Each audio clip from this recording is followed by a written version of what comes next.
Hello everyone. Hello everyone. Bonjour à tous. Aujourd'hui, je veux vous parler des vaccins et de ce qu'on fait pour la relance après cette pandémie. Je veux aussi parler des mesures qu'on prend pour continuer à avancer sur le chemin de la réconciliation. Commençons d'abord par les vaccins. I can now confirm that Canada will receive over 2 million doses of the Pfizer vaccine every week until the end of August. Following our shipments this month, that means more than 9 million doses arriving in July and another 9.1 million in August. Given the demand for these vaccines, we've also negotiated an option for 3 million more Pfizer doses to be delivered in September. We'll keep getting shipments secured until everyone can get their shots. But at the pace we're going, that target is well within reach. 65% of eligible Canadians have now received at least one dose of a COVID-19 vaccine. That makes Canada the G20 country with the highest percentage of the population with a first shot. That is really encouraging. Because the more people are vaccinated, the safer we all are, and the closer we all get to being through this crisis. In other words, you have reason to be hopeful about this summer and this fall. So let's start looking forward to more of what we love, from camping to dinner with friends. Le Canada va recevoir plus de 2 millions de doses du vaccin de Pfizer chaque semaine jusqu'à la fin du mois d'août. Les vaccins vont nous mener vers des jours meilleurs. Hier, j'ai eu l'occasion de discuter avec des bénévoles de la campagne Plus vite, tous ensemble, un groupe qui rassemble des intervenants du secteur commercial et industriel, ainsi que des gens du monde syndical et de tous les milieux, pour encourager la vaccination partout au pays. Ils font un excellent travail et on est ici pour soutenir ce genre d'initiative. On travaille tous ensemble dans la même direction. Et en parlant de travailler ensemble, aujourd'hui, je veux aussi aborder un autre sujet très important, la réconciliation. This has been a painful week for so many Indigenous people and communities across the country. On Wednesday, Minister Bennett announced funding that is ready to be deployed immediately to support survivors, families, and communities harmed by the terrible wrongs of the residential school system. $27 million is now available to Indigenous communities to find and honor children who died at these institutions. This is something that communities have asked for, and we've long been here to support that. Of course, we also know that residential schools were only one piece of a larger colonial system, and the work to right these wrongs, both past and present, is far from over. Hier, le plan d'action national a été présenté en réponse au rapport final de l'enquête sur les femmes et les filles autochtones disparues et assassinées. Dans le cadre de ce plan, on a aussi lancé notre contribution, la Voix fédérale, qui décrit ce que notre gouvernement va faire pour donner suite aux appels du rapport final.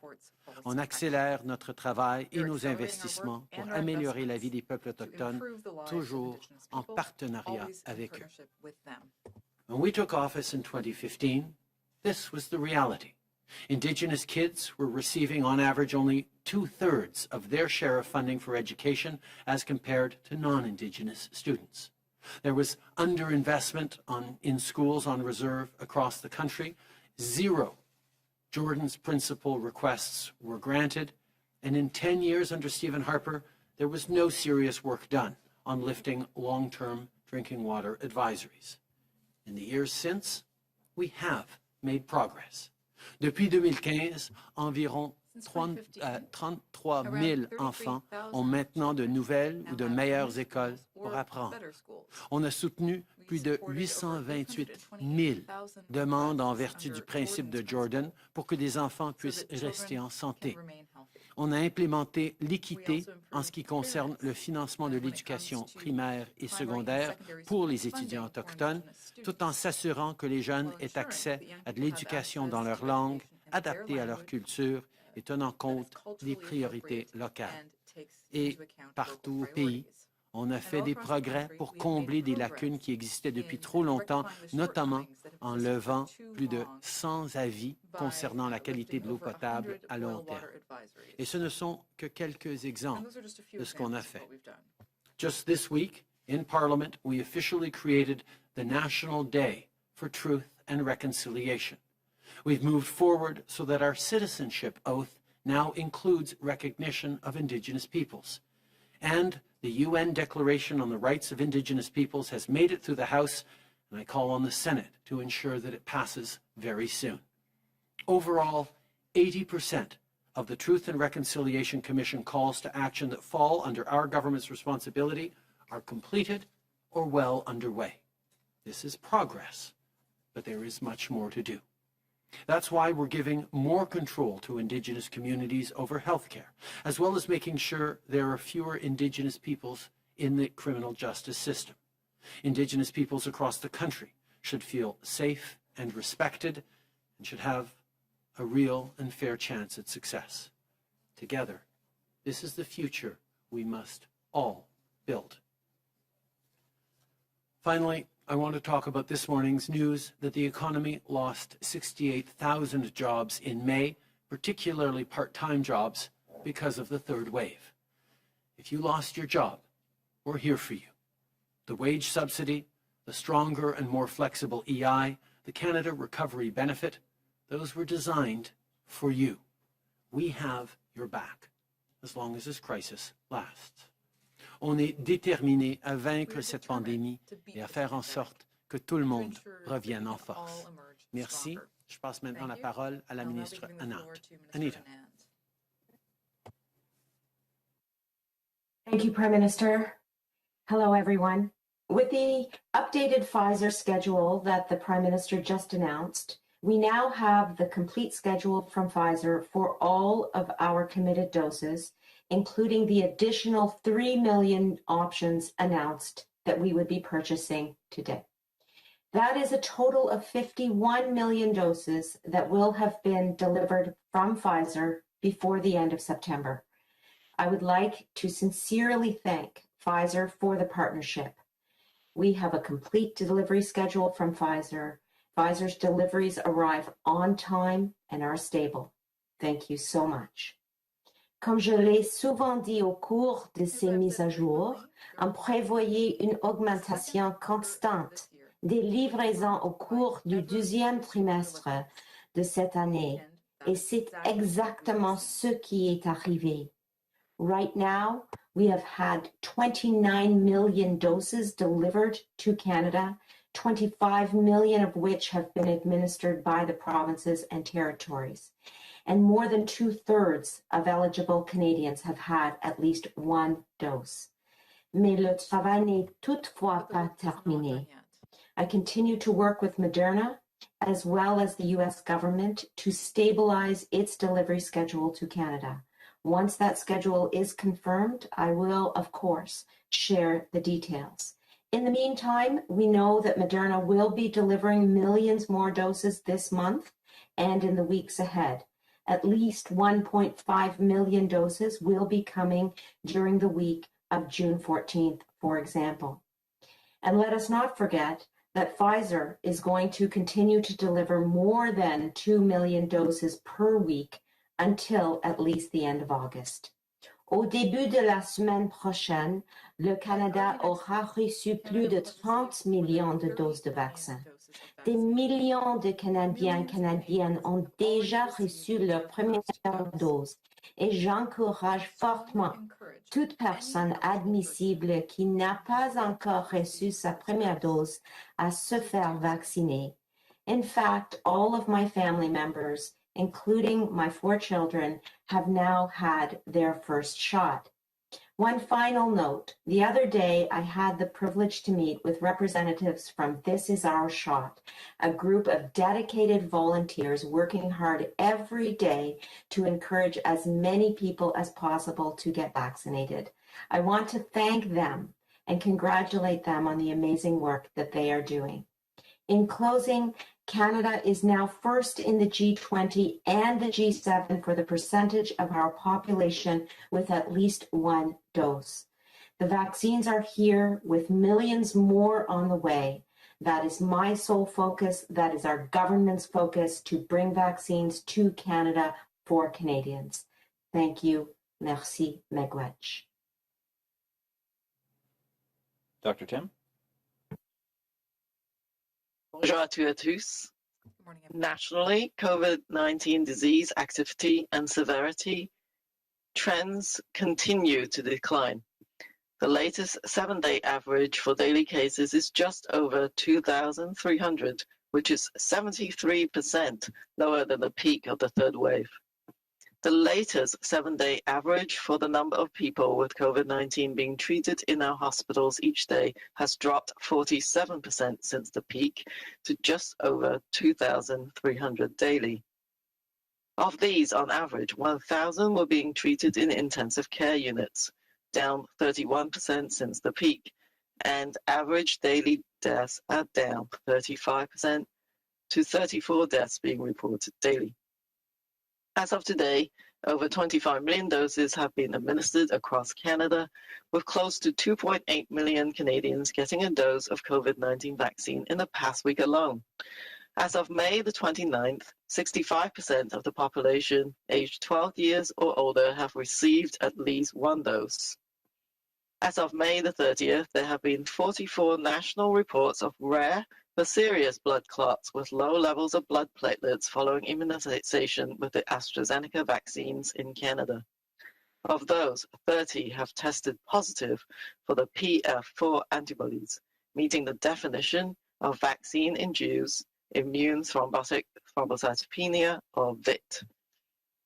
Laboratory testing on the remaining 14 individuals is ongoing. Sadly, among those confirmed cases of it, there have been 5 deaths reported. We offer our most sincere condolences to the loved ones of those who have passed away. Every week, we get closer to 75% of eligible Canadians having received their first dose of vaccine protection against COVID-19. As we pass that goal in the coming weeks, provinces and territories are also accelerating their second dose programs to get more people in Canada fully vaccinated for optimal protection against COVID-19. If you don't have your first shot or haven't booked an appointment yet, now is the time. This includes those who are pregnant or breastfeeding, as well as those with an autoimmune condition or who are immunosuppressed. If you've already had your first shot, thank you. It's win-win. You're now better protected, and you've taken an important step to bring us closer to end the crisis phase of the pandemic in Canada. You can now keep an eye out for when you'll be eligible to receive your second shot. Even if you already have an appointment, be sure to monitor local public health information, as appointment dates may be moved up as supply increases. Getting that second dose is important, both for your own protection and for building immunity in your community. This is a double win-win. While your first dose provides priming immunity, providing most of us with good protection and reducing the likelihood of severe illness, the second dose is crucial for boosting our immune systems to build strong and longer-lasting immunity. We're on the right path to get back to the things that we miss. Let's keep going steady as we go and not let complacency hold us back from a safer summer sooner. Thank you. Merci. Miigwech. Bonjour à toutes et à tous. À l'échelle nationale, nous continuons d'enregistrer une baisse constante de la transmission de la COVID-19 et de la gravité des cas.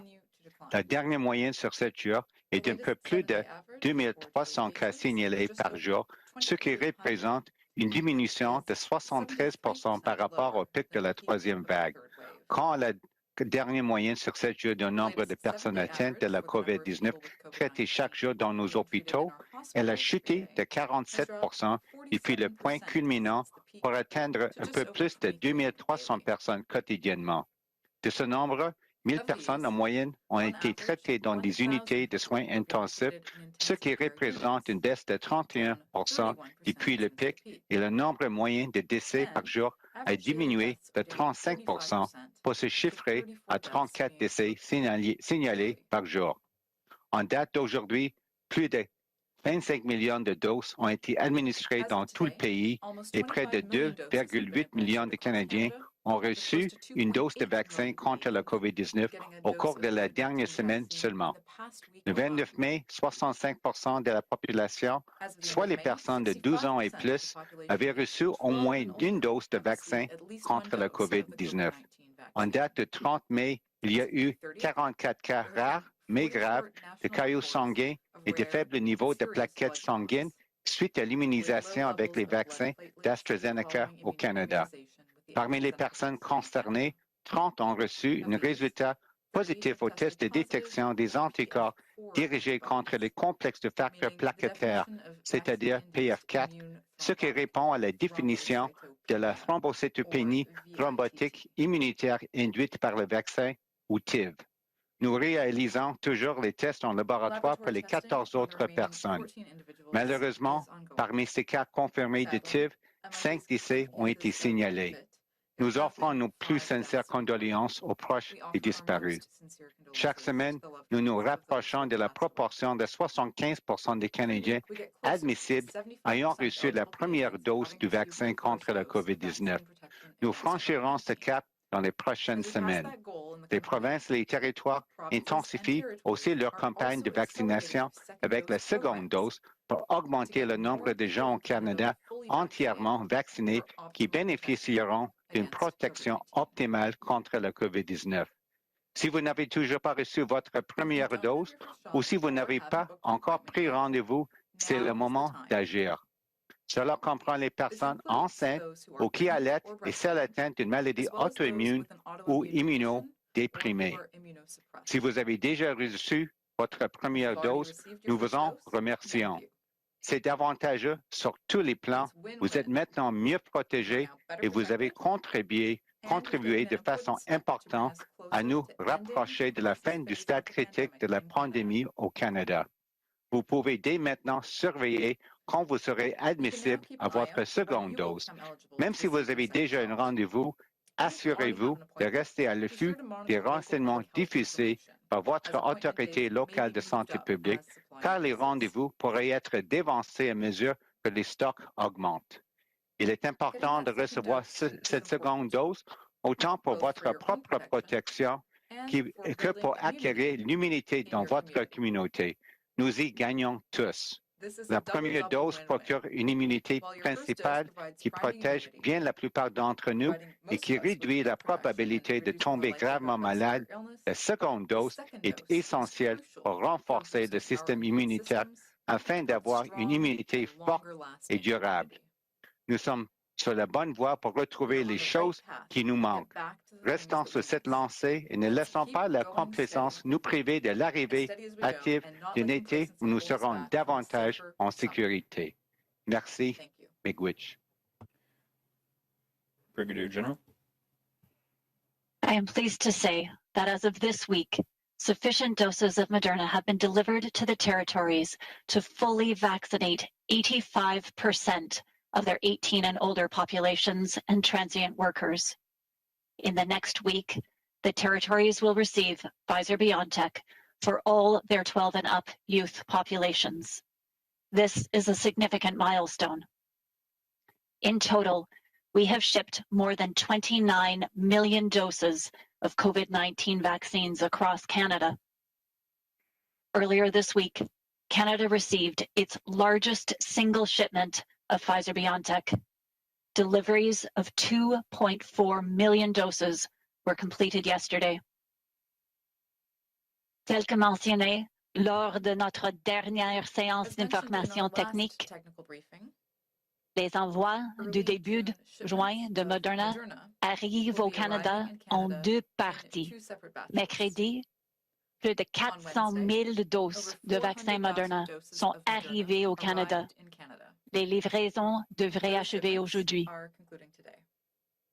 Un plus petit envoi d'environ 100 000 doses devrait arriver au Canada mardi prochain. La livraison aux provinces se fera dans les jours suivants. Cela portera le total de doses livrées de vaccins Moderna à 500 000 pour la première moitié de juin. L'envoi suivant d'1,5 million devrait arriver au Canada à la mi-juin. We are continuing our regular discussions with the provinces and territories. This week, we met with each province and all territories in order to better understand their respective vaccination programs and how best we can support their immunization campaigns as we look forward to the summer and beyond. Nous sommes sur la bonne voie, afin de distribuer plus de 40 millions de doses d'ici la fin du mois.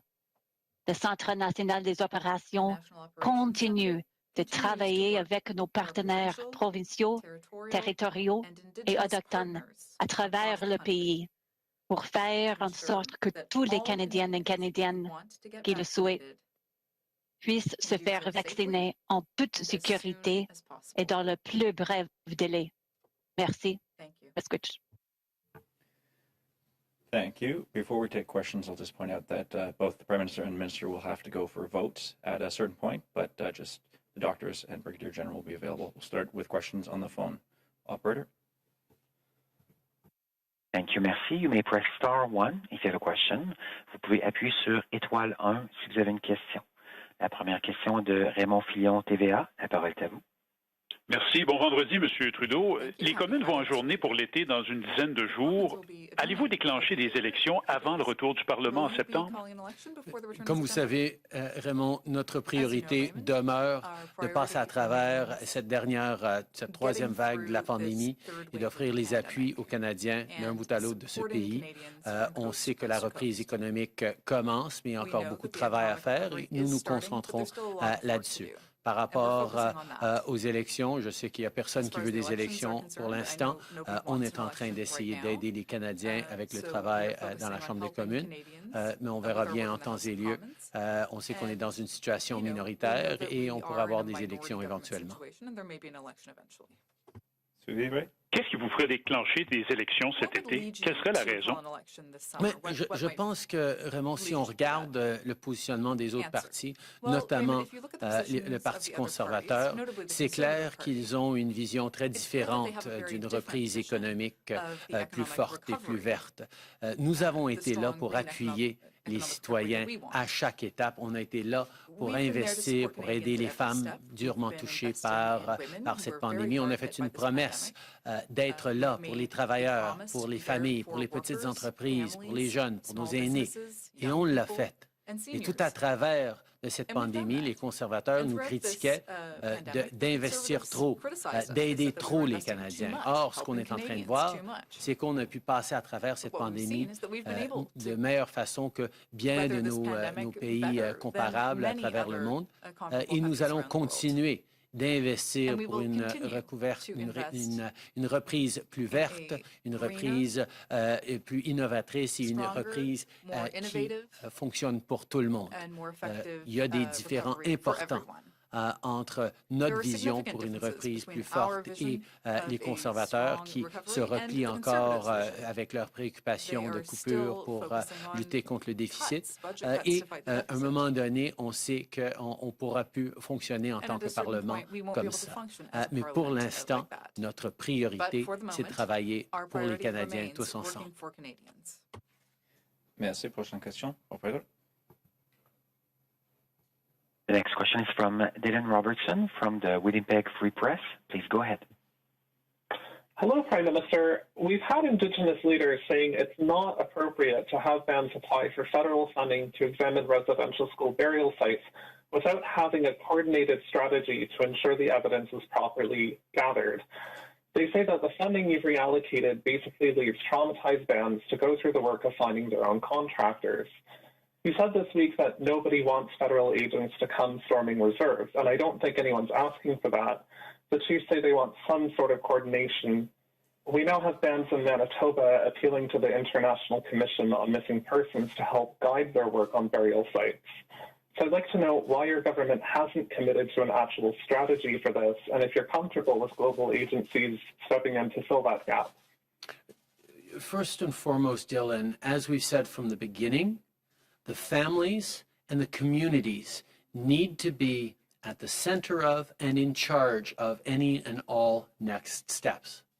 Obviously, the rigor and the professionalism and the sensitivity and ideally a certain amount of shared processes across the country would make sense, but those are things that the government will not be dictating.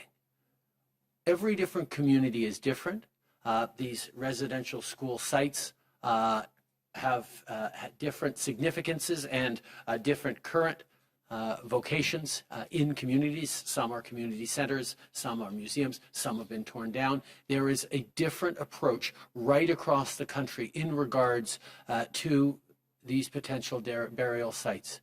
And I think it's really, really important that we be guided not by what we think must be done in terms of our frameworks, in terms of an approach on international norms, which are all important and should inform the ultimate decisions. But those decisions need to be led by and centered on the families, the survivors, and the communities that are at the heart of this historical and ongoing tragedy.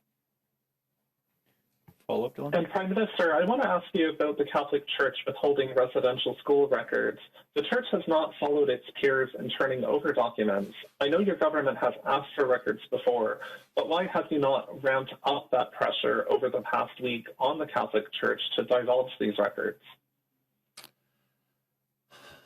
Let me just say, Dylan, as a Catholic, I am deeply disappointed by the position that the Catholic Church has taken now and over the past many years.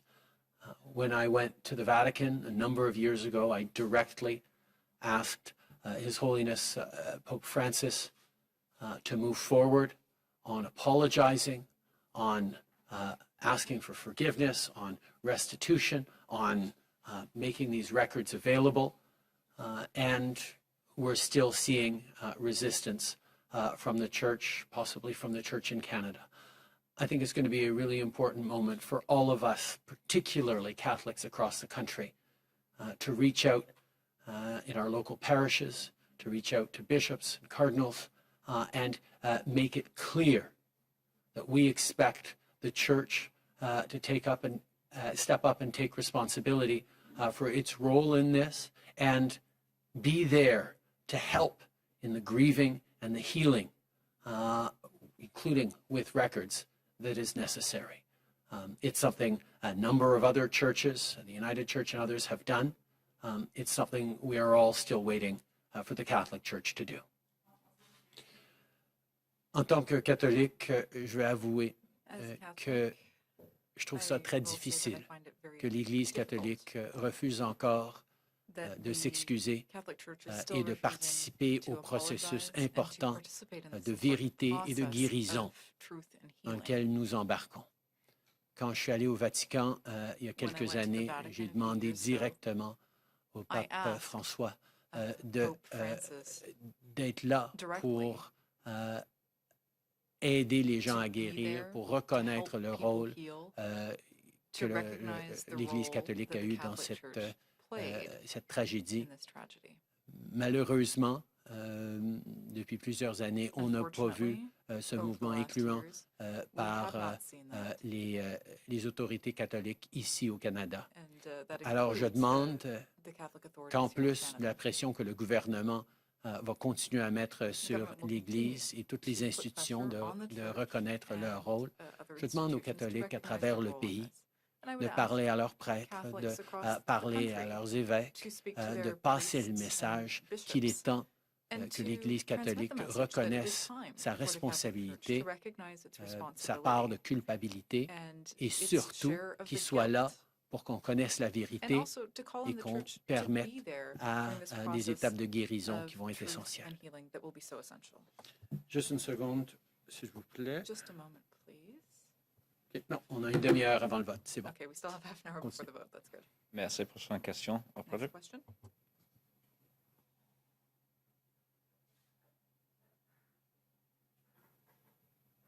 Operator, next question.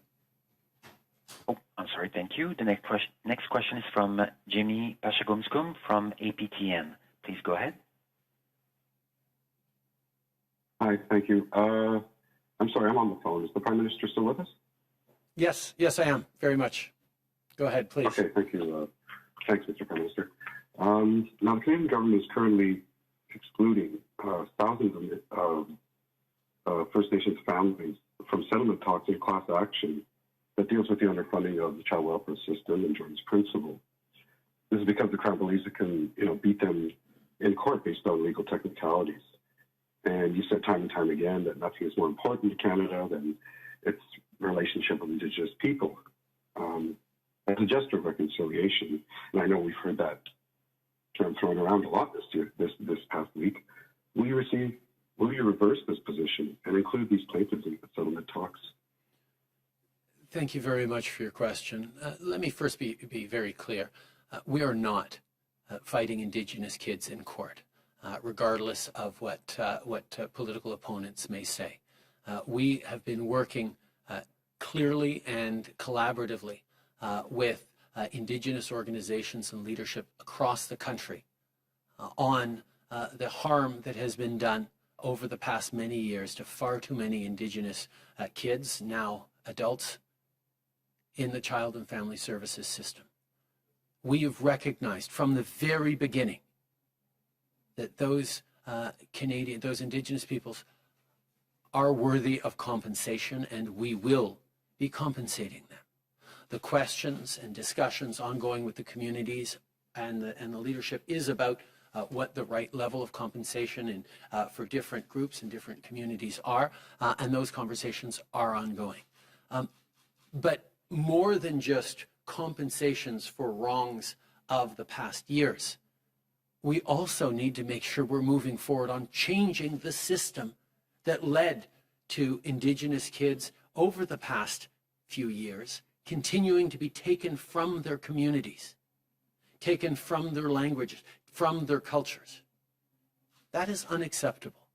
And that's why over the past years, we worked with Indigenous communities, Indigenous leadership on reforming child and family services so that Indigenous communities could take care of their kids who are at risk, to put Indigenous language, Indigenous culture, and Indigenous teachings at the center of child and family services. That was what Bill C-92 did, which was passed last year in partnership with Indigenous communities, and something that we are continuing to work on now to not just compensate for the past, but to make a change for now and the future to make sure that kids are supported by community, by language, by culture, even in difficult moments. D'abord, je veux souligner que malgré ce que disent certains politiciens, nous ne sommes pas en train de lutter contre les enfants autochtones à la Cour.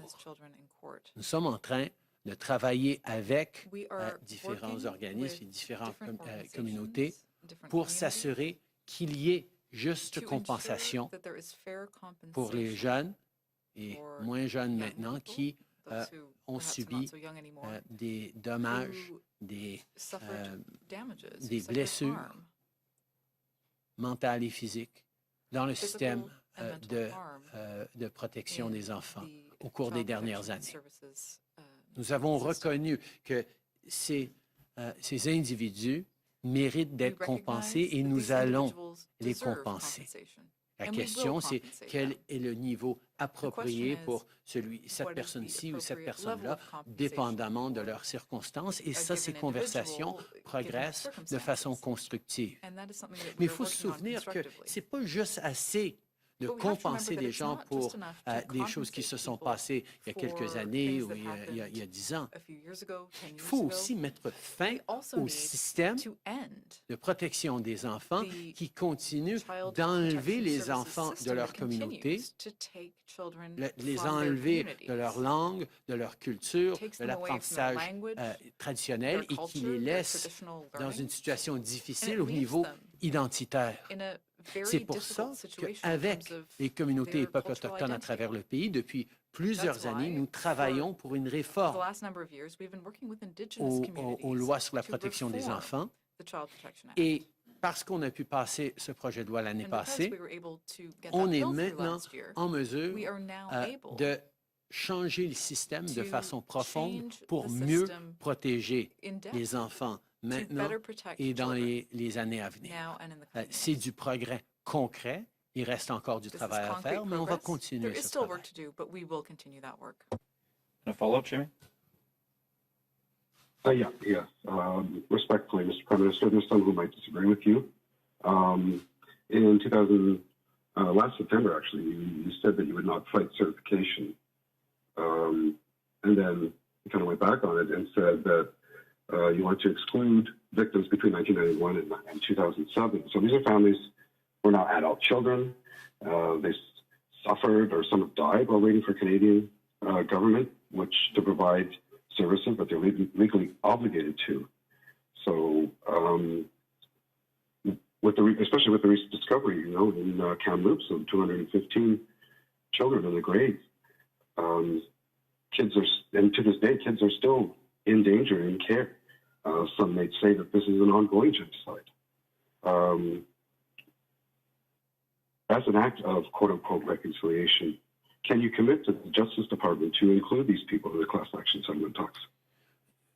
First of all, you bring up exactly the right point, James, that the ongoing removal of kids from their communities to live with foster families, to go to other cities or towns where they lose their culture, they lose their language, they lose their identity, needs to stop.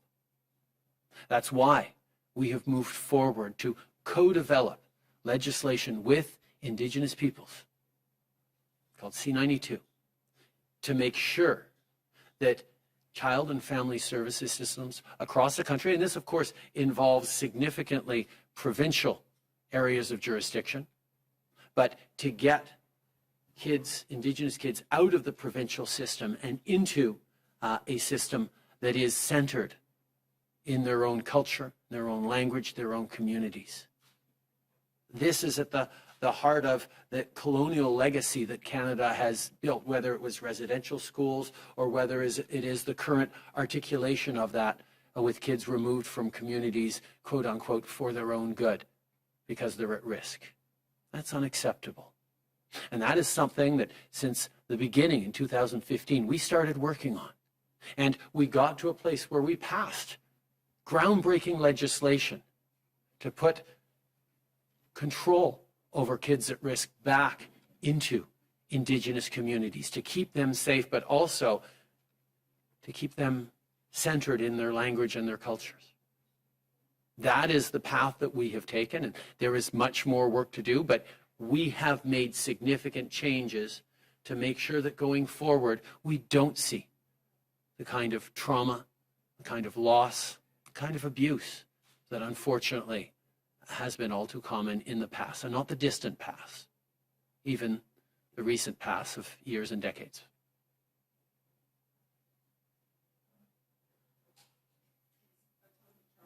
Prime Minister, the federal government has in its possession, in its various archives, documents that were generated both by the federal government and the churches. And these are documents that Indigenous-led groups that are trying to help people and communities like Kamloops get to the bottom of the unmarked burials. They say those documents are key. You say it's up to Catholics to pressure the church to release those documents. Your government has the documents and copies of many of them. Why not rescind any agreements that give the churches or the Oblats or any other group a say in their release? Why not compel disclosure? I think if it is necessary, we will take stronger measures. But I think the pressure that we've seen by many Catholics like myself over the course of the past many days, wondering why the Catholic Church in Canada is silent, is not stepping up is not showing the leadership that, quite frankly, is supposed to be at the core of our faith, of forgiveness, of responsibility, of acknowledging truth. These are things that I am very hopeful that the Catholic Church will very soon change its approach on. And if it doesn't, as you say, Tonda, we have tools that we can use because truth is at the heart of understanding our past and preventing further damage to the future. That's why it was called the Truth and Reconciliation Commission. And we need to have truth before we can talk about justice, healing, and reconciliation. Je pense que avoir les conversations et la pression que bien des catholiques sont en train de mettre sur leur Église, de prendre responsabilité, de reconnaître que au cœur de la foi est l'idée de demander pardon. Je pense et j'espère qu'on va voir une approche beaucoup plus ouverte et responsable de l'Église catholique dans les jours à venir. Mais effectivement, on a des outils qu'on pourrait utiliser si nécessaire, mais je pense que ce serait mieux pour tout le monde que ce soit fait en partenariat et en accord.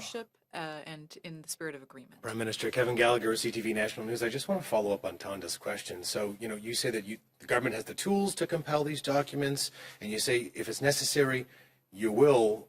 Well, how come now is not necessary? What are you waiting for? Obviously, and I'm not going to get into the details of what tools and what processes and what documents. Let me talk about the basic principles. We have committed as a country to revealing the truth, to sharing the truth, to allowing access to the truth, first and foremost, so communities can understand what happened to their loved ones and grieve them and mourn them and perhaps bring them home. These are the things that are most important for Canadians and for Canada right now. And our role in ensuring that that happens is one that we take very seriously, and we will be there to ensure that the truth is known. Now, before we have to start taking the Catholic Church to court, I am very hopeful that religious leaders will understand that this is something they need to participate in and not hide from, that forgiveness and redemption is a path that we all are told we should be walking on through our faith. And I am confident that the Catholic Church is hearing these calls very clearly and is understanding the kind of dismay and grief that many Canadians are feeling right now at seeing the continued lack of action. David Aiken, Global News. Good afternoon, Prime Minister. So you did a little stock taking in your opening remarks about the TRC calls to action, drinking water advisories. I'd like to do a little stock taking for this week. On Monday, you said you would directly speak to Ministers Bennett, Lametti, Vandal, Miller, and you promised concrete action. 2 days later, Minister Bennett sort of opened the wicket up and said, come apply for money. So is that it for the concrete action? Is there more concrete action that will be coming on the residential schools, etc.? Yes, there is much more action to come. There is much more work to be done. As I referred to on Monday, we talked about the fact that we set aside over $30 million for exactly this.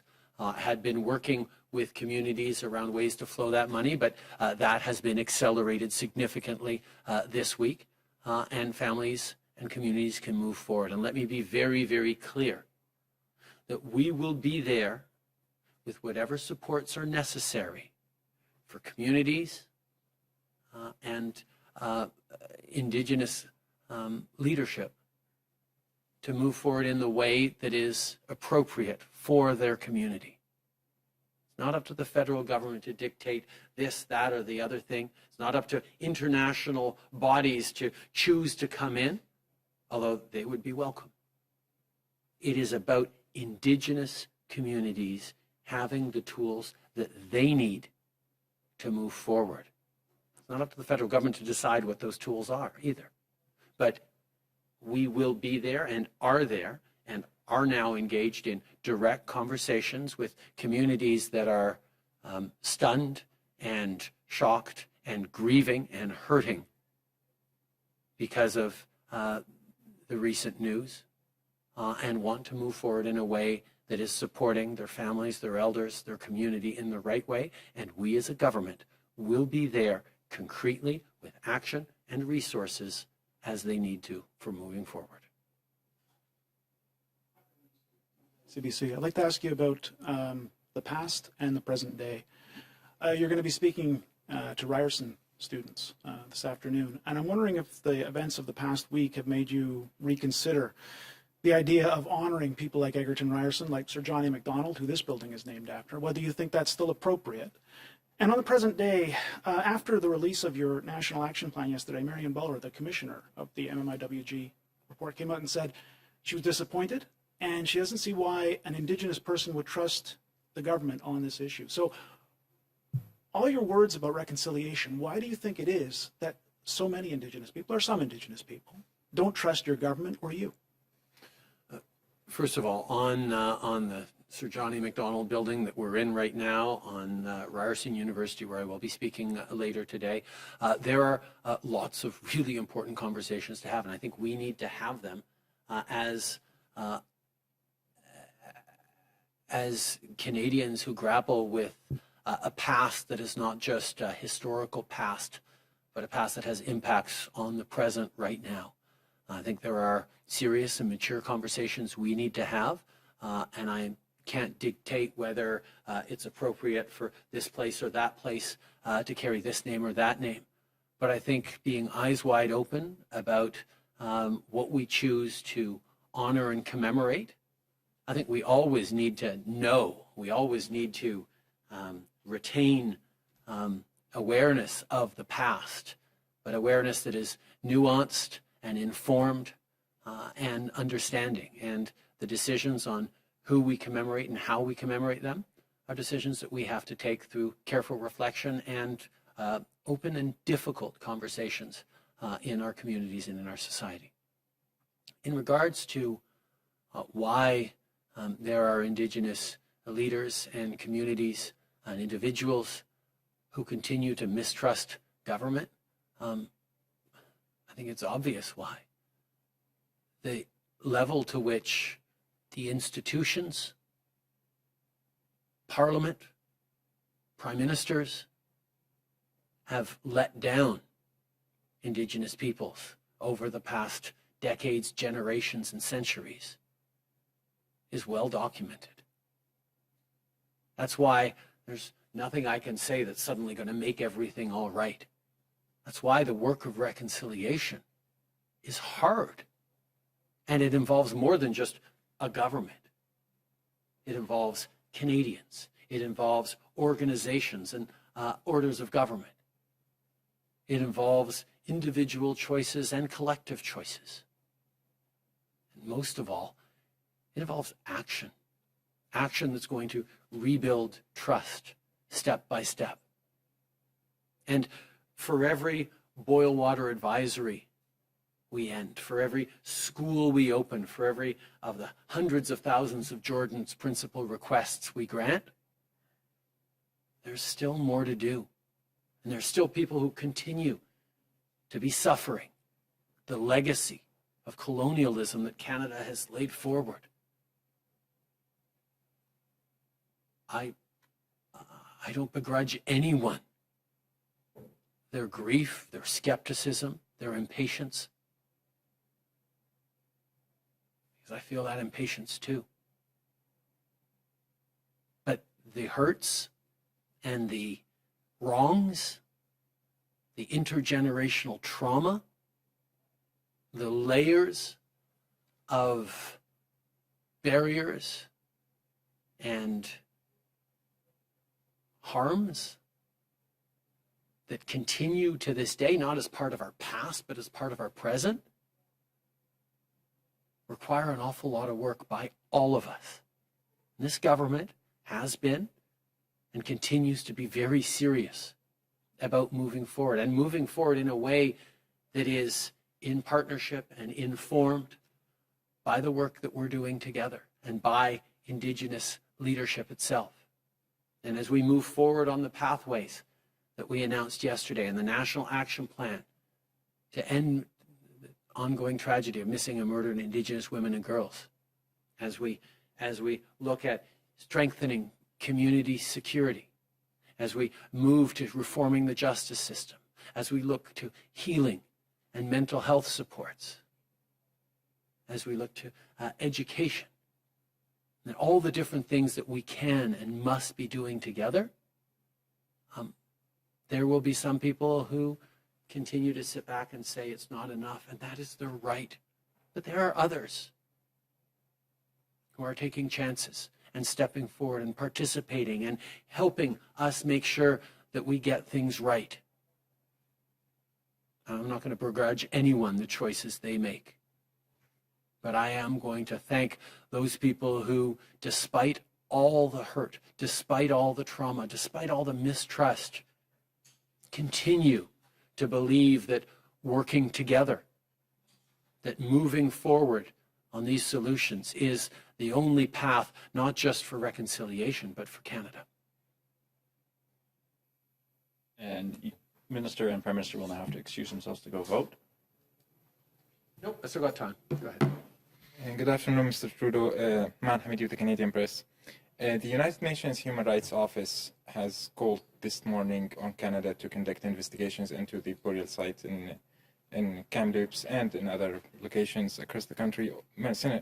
Former Senators Mary Sinclair and the former chair of the TRC Commission, he said yesterday that Canada also, there should be an investigation, but he said that federal government shouldn't run that investigation.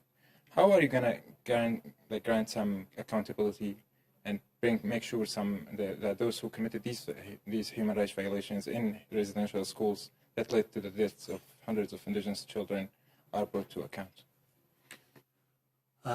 As I've said, we will put the families and the communities at the center of our path forward. What the government of Canada thinks is the right thing to do or wants to do is secondary in this issue. As I've said, we will be there to support what the communities want and need. We are open to international participation.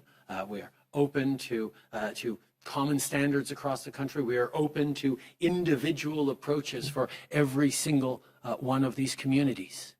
We are open and there to be a partner with resources and support for every community in its path for grieving, for healing, and for reconciliation.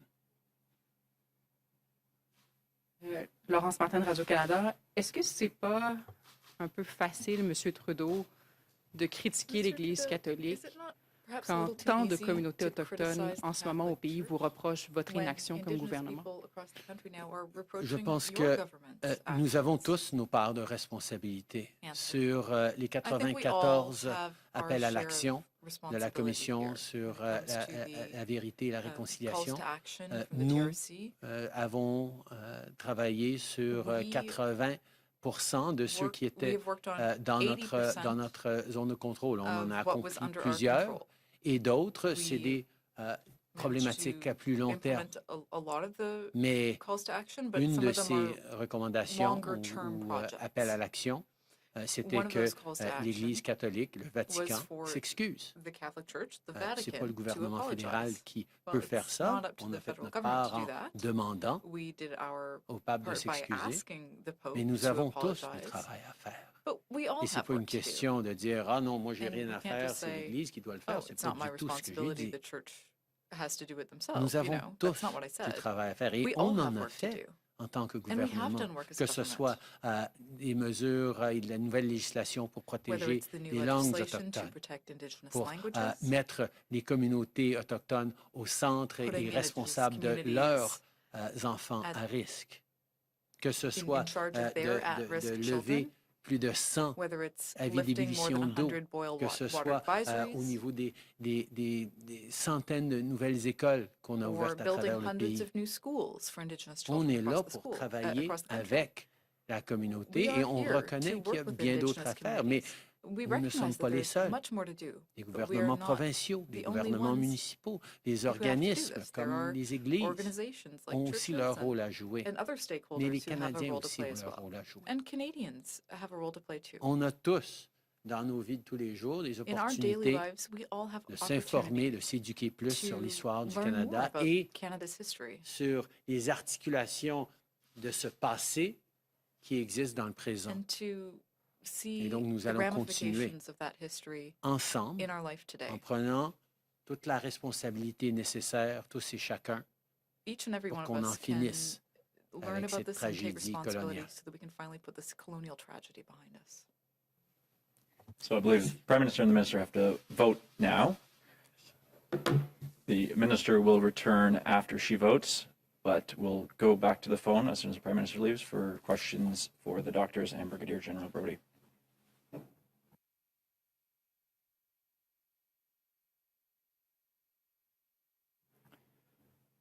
Operator, over to you.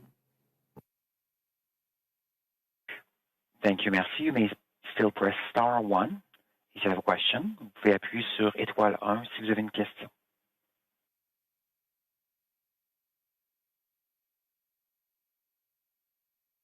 There are no further questions on the phone line. Nous n'avons plus de questions pour le moment. Okay, David Aiken, Global News, in the room. I think this question's for Dr. Tam. Dr. Tam, and this is coming from my colleague Abigail Beeman, who's asking, is there enough sequencing being done to find the Delta variant? And I wonder if you can speak to why an increase in that variant here in Canada makes getting a second dose sooner rather than later more important. Thank you for that question. So Canada, as a country, does a lot more sequencing than many, especially as the number of cases are coming down. The provinces are, in fact, moving towards sequencing a vast majority of the positive cases, and so that is actually happening. So in discussions with my provincial territorial colleagues and our laboratory partners, obviously monitoring all variants of concern are very important. The Delta variant, or B1617, has been detected essentially across Canada. It is important then to characterize the exact distribution and the trend as well. It is a variant that has demonstrated there's now increasing evidence to show that it is more transmissible and maybe more transmissible, in fact, than the Alpha variant, that B117 variant. So that is obviously a characteristic of concern, which means that in under-vaccinated populations, or if we let go of public health measures and relax some of these in the context of a transmissible variant, that variant could well take off and replace other viruses in the communities. So that might be something, for example, that's happening in the United Kingdom.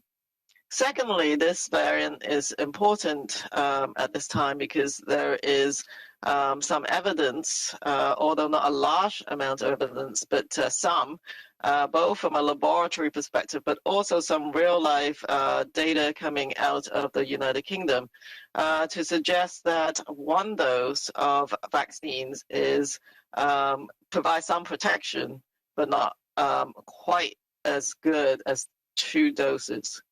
So 2 doses of vaccine perform very well. Both the Pfizer vaccine performed very well, and there's also protection afforded by 2 doses of AstraZeneca vaccines as well. This is why it's important to remind everybody to get the second dose. As supplies increase, provinces, you probably heard their announcements just in recent days to get the second doses started in many of the populations.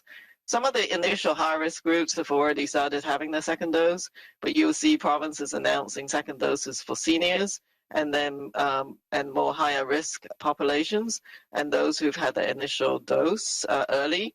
And you'll probably see that interval come down. Some jurisdictions have announced intervals of about 8 weeks.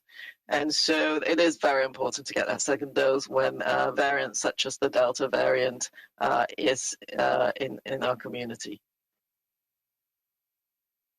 Hey, Kevin Gallagher, CTV National News. My question's for Dr. Tam. So I'd like you to comment a bit about this U.S. study with the 17-aged boys in the United States experiencing heart inflammation within days of getting the Pfizer-BioNTech shot. What should Canadians take away from this development?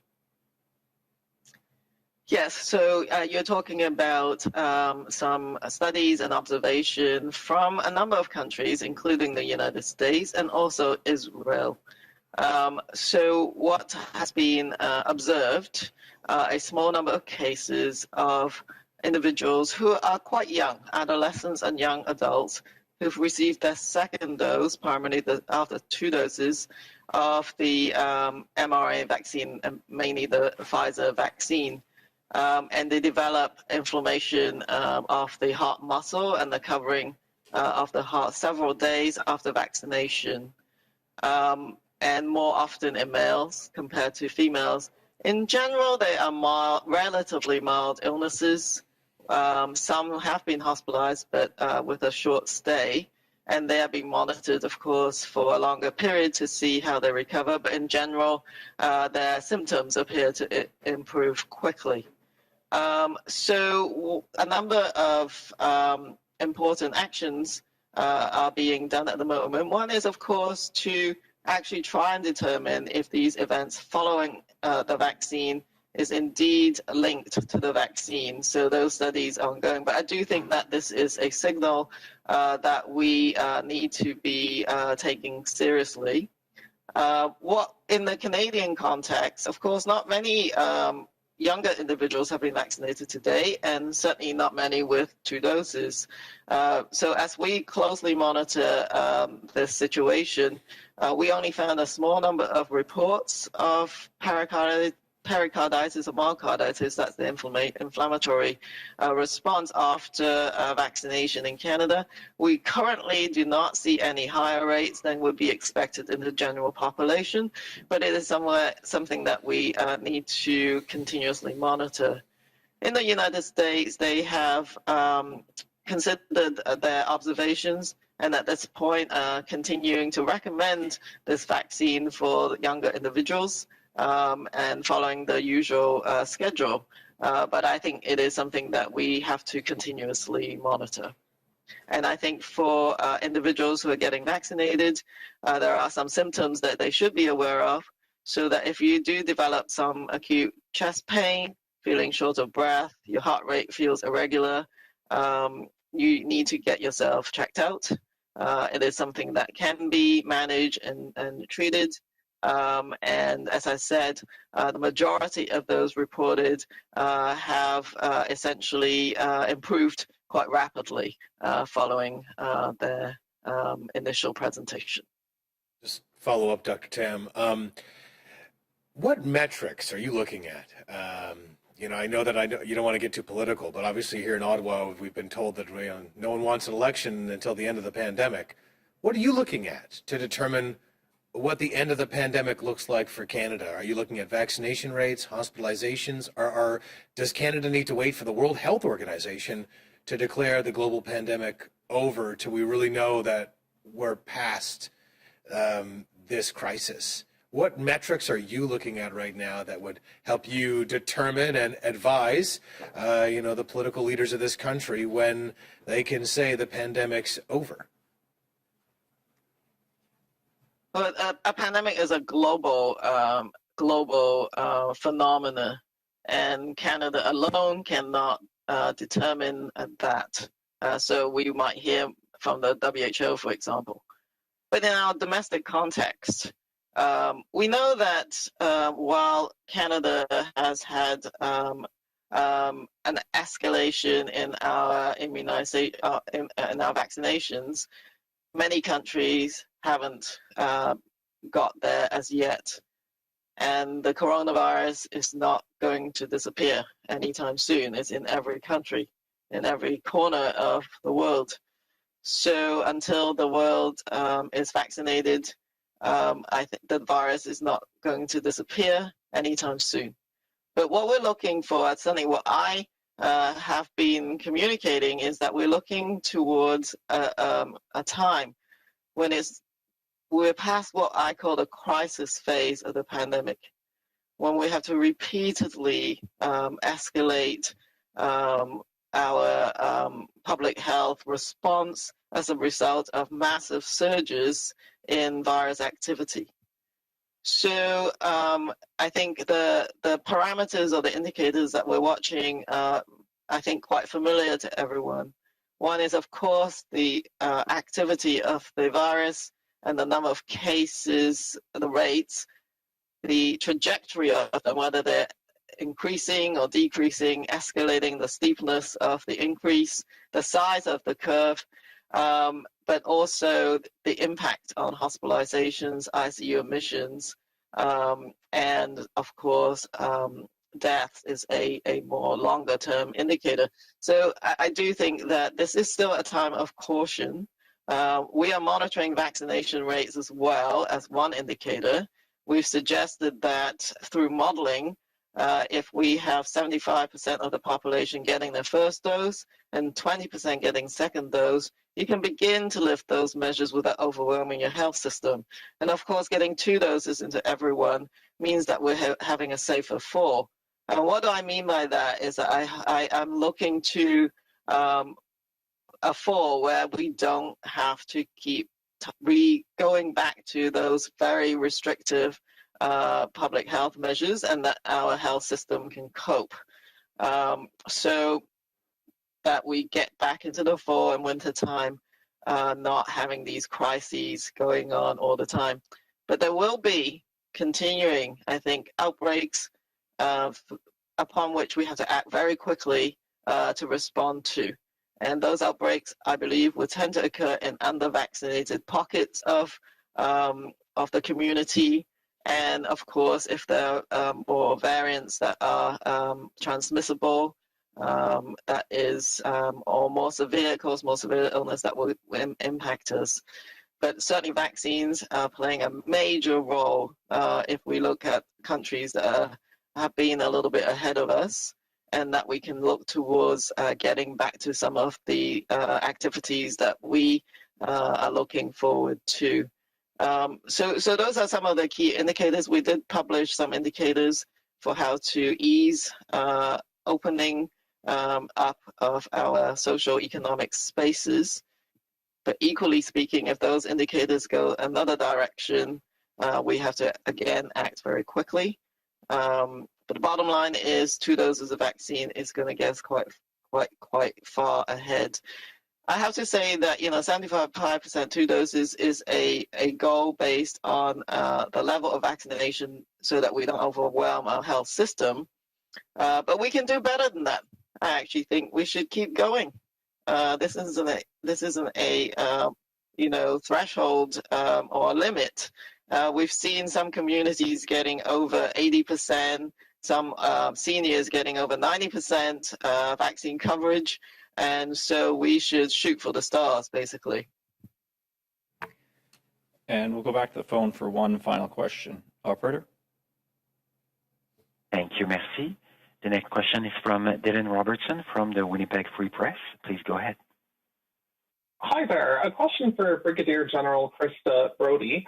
I'm wondering about expired doses. Provinces keep turning their backs on AstraZeneca, so I'm wondering what the plan is to avoid doses from expiring, and if we're going to send these to COVAX, and how many have actually expired so far.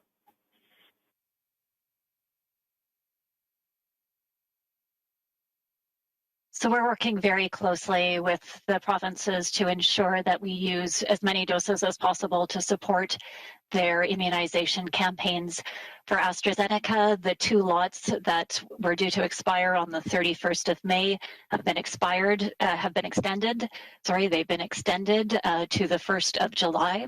So those doses are still in the jurisdictions and can be used to support the provinces as they roll out their second dose strategy for those who received AstraZeneca as their first doses. We continue to monitor very closely what the requirements are and to match our supply with the demand that's being signaled by the provinces so that we don't waste doses or so that we minimize the wastage as much as possible. And a follow-up, Dylan? Thanks. My follow-up is about the CDC reporting that Brigadier General Simon Bernal has been taken off the vaccine task force, the rollout for an alleged racist comment. They're alleging that he used the N-word at work. I just wanted to ask Brigadier General Krista Brody what it says that we have another soldier taken off the vaccine task force, and also Dr. Tim, what you make of this as you've talked about racism.